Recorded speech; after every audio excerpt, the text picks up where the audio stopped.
ಸರಿ. ನಾಳೆ ಜಾತ್ರೆ ಇರೋದ್ರಿಂದ ಈ ರೋಡ್ ತುಂಬಾ ಅವಶ್ಯಕತೆ ಇತ್ತು. ಮತ್ತೆ ಇಲ್ಲಿ ಧೂಳು ಜಾಸ್ತಿ ಇದೆ, ಅದರಿಂದ ಇವತ್ತು ಈ ಒಂದು ಲೇಯರ್ DBM ಇವತ್ತು ಮುಗಿಸ್ತೀವಿ. ಜಾತ್ರೆ ಆದ್ಮೇಲೆ 2ನೇ ಲೇಯರ್ ಮಾಡ್ತೀವಿ. ಫಸ್ಟ್ ಲೇಯರ್ ಇವತ್ತು ಕಂಪ್ಲೀಟ್ ಆಗುತ್ತೆ. ಒಂದು ನೈಟ್ ಅಲ್ಲಿ ಮಾಡ್ತೀವಿ. ಇದು ಈ ರೋಡು ಗೀತಾ ರೋಡು, ಇದು ಅಲ್ಲಿಂದ ಸರ್ಕಲ್ ವರ್ಗು, ಮತ್ತೆ ಸರ್ಕಲ್ ಸ್ವಲ್ಪ ಮುಂದೆ ಮಾಡ್ತೀವಿ. ಆ ಕಡೆಯಿಂದ ಅದೇ ಕಂಟಿನ್ಯೂ ಆಗುತ್ತೆ. ಇದು ಒಂದು ಲೇಯರ್ ಮುಗಿಸ್ಕೊಂಡು ಜಾತ್ರೆ ಆದ್ಮೇಲೆ 2nd ಲೇಯರ್ ಮಾಡ್ತೀವಿ. ಎಷ್ಟು ದೂರ ಸರ್ ಈ ರೋಡು? ಪಾರಂಡಳ್ಳಿವರೆಗೂ ಸರ್, ಇದು ಗೀತಾ ರೋಡಲ್ಲಿ ಬರುತ್ತೆ. ಇದು ರಾಜ್ಕುಮಾರ್ ಸರ್ಕಲ್ ವರ್ಗು, ಅಲ್ಲಿಂದ ತಿರ್ಗಾ ರಾಜ್ಪೇಟ್ ರೋಡ್ ಸ್ಟಾರ್ಟ್ ಆಗುತ್ತೆ. ಸದ್ಯಕ್ಕೆ ಹಬ್ಬ ಇರೋದಕ್ಕೋಸ್ಕರ ಜಾತ್ರೆ ಇರೋದ್ರಿಂದ ಈ ಟೆಂಪಲ್ ಆಸ್ಪಾಸ್ ಎಲ್ಲ ಮುಗಿಸ್ತೀವಿ, ಕಂಪ್ಲೀಟ್ ಮಾಡಿ. ಸರ್, ಇದು ರೀಸೆಂಟ್ ಆಗಿ ವೈಂಡಿಂಗ್ ಮಾಡಿದ್ರ, ಆ ರಸ್ತೆನೂ ಕಂಪ್ಲೀಟ್ ಆಗುತ್ತಾ? ರಸ್ತೆ ವೈಂಡಿಂಗ್ ಮಾಡಿದ್ರ, ಅದು ಕಂಪ್ಲೀಟ್ ಆಗುತ್ತೆ. ಅದು ಕಂಪ್ಲೀಟ್ ಆಗುತ್ತೆ. ನಮಸ್ಕಾರ.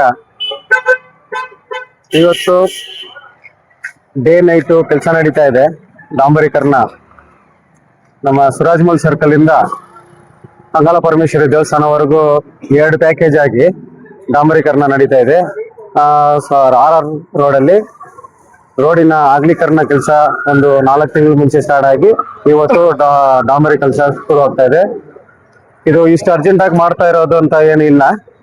ಇದು ಡೆನ್ಸಿಟಿ ಬೇಕಿತ್ತು ಅಂತ ಒಂದು 10 ದಿವಸದಿಂದ ಡೆನ್ಸಿಟಿಗೆ ಬಿಟ್ಟಿದ್ವಿ.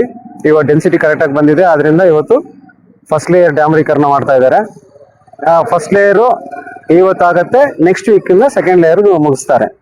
ಸರ್, ಇದು ವೈಂಡಿಂಗ್ ವರ್ಕ್ ಮಾಡಿದ್ದಾರೆ, ಅದು ಪಬ್ಲಿಕ್ ರಿಕ್ವೆಸ್ಟ್ ಇತ್ತು ಸರ್, ಇಲ್ಲ ಡಿಪಾರ್ಟ್ಮೆಂಟ್ ಕಡೆಯಿಂದ ಮಾಡ್ತಾರೆ? ಇಲ್ಲ, ಡಿಪಾರ್ಟ್ಮೆಂಟ್ ಕಡೆಯಿಂದನೂ ಆಲ್ರೆಡಿ 5 years ಇಂದ ಮಾಡ್ಲೇಬೇಕಂತಿತ್ತು. ಯಾಕಂದ್ರೆ ಟ್ರಾನ್ಸ್ಪೋರ್ಟ್ ಅಲ್ಲಿ ತುಂಬಾ ಏನಂದ್ರೆ ಇಲ್ಲಿ ನಮ್ಮ ಸ್ವರ್ಣನಗರ್ ಕಡೆ ಆಕ್ಸಿಡೆಂಟ್ ಝೋನ್ ಆಗಿತ್ತು. ತುಂಬಾ ಅಗಲೀಕರಣ ಮಾಡ್ಲೇಬೇಕಂತ ಪಬ್ಲಿಕ್ ಕಡೆಯಿಂದನೂ ರಿಕ್ವೆಸ್ಟ್ ಇತ್ತು. ಅದ್ರ ತಕ್ಕಂತೆ PWD ಅವರು ಒಂದು 3 ವರ್ಷದಿಂದ ಪ್ಲಾನ್ ಮಾಡಿ ಹೆಂಗ್ ಮಾಡ್ಬೇಕು, ಏನ್ ಮಾಡ್ಬೇಕು, ಎಷ್ಟು ಮಾಡ್ಬೇಕಂತ ಮಾಡಿ ಅದು ಟೋಟಲ್ 14 ಮೀಟ್ರು, ಅದರಲ್ಲಿ 2 metre drain, 2 metre conservancy, 10 metre DBM ಆಗತ್ತೆ. ಇದರಲ್ಲಿ 10 ಮೀಟ್ರ್ ಫುಲ್ ತಾರ್ ರೋಡ್ ಬರುತ್ತೆ.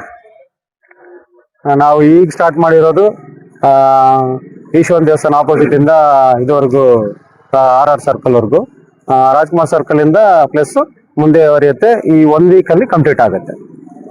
ಇದು ಮೈನ್ ಆಗಿ ಇವತ್ತು ನೈಟ್ ಅಂಡ್ ಡೇ ಮಾಡ್ತಾ ಇರೋದು. ನಾಳೆಯಿಂದ ಶ್ರೀ ಪ್ರಸನ್ನ ಲಕ್ಷ್ಮೀ ವೆಂಕಟರಮಣ ಸ್ವಾಮಿ ದೇವಸ್ಥಾನದ ಜಾತ್ರೆ ಶುರು ಆಗಿದೆ. ಆ ಕಾರಣದಿಂದ ಭಕ್ತಾದಿಗಳಿಗೆ ತೊಂದರೆ ಆಗ್ತಾ ಇತ್ತು, ಮಣ್ಣು ಧೂಳೆಲ್ಲ ತುಂಬ್ತಾ ಇದೆ, ಓಡಾಡ್ಲಿಕ್ಕೆ ಆಗ್ತಾ ಇಲ್ಲ ಅಂತ ಇವತ್ತು ನೈಟ್ ಅಂಡ್ ಡೇ ಕೆಲಸ ಮಾಡಿ ಡಾಂಬರೀಕರಣ 1 ಲೇಯರ್ ಅನ್ನ ಕಂಪ್ಲೀಟ್ ಮಾಡ್ತಾ ಇದ್ದಾರೆ. ನಮ್ಗೆ ತುಂಬಾ ಒಂದು ಸಂತೋಷ ಏನಂದ್ರೆ KGF ಅಲ್ಲಿ ದೊಡ್ಡ ದೇವಸ್ಥಾನ, ದೊಡ್ಡ ಜಾತ್ರೆ ಅಂದ್ರೆ ನಮ್ಮ ಶ್ರೀ ಪ್ರಸನ್ನ ಲಕ್ಷ್ಮೀ ವೆಂಕಟೇಶ್ವರ ಜಾತ್ರೆನೇ 91st ಇಯರ್ ಇದ್ದು. ಏನಂದ್ರೆ ಈ ರೋಡ್ ಕೆಲಸ ಬಂದು ಆಲ್ಮೋಸ್ಟ್ 1.5 years 2 months ಇಂದ ಬಂದು ಅವರು ಕಷ್ಟಪಟ್ಟು ಡೇ ನೈಟು ಕಷ್ಟಪಟ್ಟು ಮಾಡಿದ್ದಾರೆ.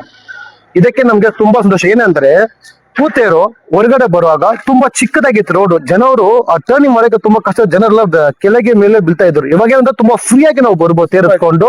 ಮತ್ತೆ ಎಲ್ಲ ಪೂತೇರಿಲ್ಲ, ಮತ್ತೆ ಎಲ್ಲ ಯಾವ ತೇರಿದ್ರೆ ಕೂಡ ತುಂಬಾ ಕಷ್ಟ ಆಗಿತ್ತು. ಇವಾಗ ಫ್ರೀ ಆಗಿ ಬರ್ಬೋದು. ಮತ್ತೆ ಪಬ್ಲಿಕ್ಸ್ ರೈಟ್ ಲೆಫ್ಟ್ ಅಲ್ಲಿ ಪಬ್ಲಿಕ್ಸ್ ಕ್ಲೀನ್ ಆಗಿ ನಮ್ಮ ತೇರ್ನ ದೇವ್ರನ್ನ ವಿಸಿಬಲ್ ಆಗಿ ನೋಡಬಹುದು. ಇದಕ್ಕೆ ಬಂದು ತುಂಬಾ ಕಷ್ಟಪಟ್ಟು ಮಾಡಿದ ಎಲ್ಲರಿಗೂ ಫಸ್ಟ್ ಆಫ್ ಆಲ್ ನಮ್ಮ MLA ಮೇಡಮ್ ಅವ್ರಿಗೆ ನಾವು ತುಂಬಾ ಥ್ಯಾಂಕ್ಸ್ ಹೇಳ್ತೀವಿ. ಮತ್ತೆ PWD ಅವ್ರ ಡಿಪಾರ್ಟ್ಮೆಂಟ್ ಥ್ಯಾಂಕ್ಸ್ ಹೇಳ್ತೀವಿ. ಮತ್ತೆ ಪೋಲ್ ಶಿಫ್ಟಿಂಗ್ ಬೆಸ್ಕಾಂ ಅವ್ರಿಗೆ ಥ್ಯಾಂಕ್ಸ್ ಹೇಳ್ತೀವಿ. ಮತ್ತೆ ಪ್ರೆಸಿಡೆಂಟ್ ಕೌನ್ಸಿಲರ್ ಅವರು ತುಂಬಾ ಕಷ್ಟಪಟ್ಟು ಮಾಡ್ತಾ ಇದ್ರು ಡೇ ನೈಟ್. ಎಲ್ಲರಿಗೂ ನಾವು ಥ್ಯಾಂಕ್ಸ್ ಹೇಳ್ಕೊಂತೀವಿ.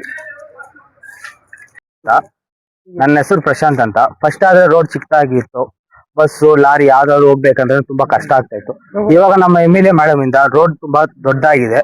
ಮತ್ತೆ ಇವಾಗ ರಥೋತ್ಸವ ನಡೀತಾ ಇದೆ, ಅದರಿಂದ ಪಬ್ಲಿಕ್ ಆಗ್ಲಿ ಟ್ರಾನ್ಸ್ಪೋರ್ಟ್ ಯಾವ್ದು ಪ್ರಾಬ್ಲಮ್ ಇರಲ್ಲ ಅಂತ ನಾನು ಅನ್ಕೊಂತಾ ಇದ್ದೀನಿ. ಅದರಿಂದ ರೋಡ್ ಹಾಕಿದ್ದಾರೆ. ಇನ್ಮೇಲೆ ಇದ್ರಿಗೆ ನೆಕ್ಸ್ಟ್ ಏನಾದ್ರು ದೊಡ್ಡ ಏನಾದ್ರು ಪ್ರಾಜೆಕ್ಟ್ಸ್ ಇದ್ರೆ ನಮ್ಮ MLA ಮೇಡಮ್ ಮಾಡ್ತಾರಂತ ನನ್ಗೊಂದು ನಂಬಿಕೆ ಇದೆ. ನೋಡೋಣ, ಎಲ್ಲ ದೇವ್ರ ಮೇಲೆ ಆಶೀರ್ವಾದ, ನಮ್ ದೇವಸ್ಥಾನ ಮೇಲೆ ಆಶೀರ್ವಾದ. ಒಳ್ಳೇದಾಗಿ.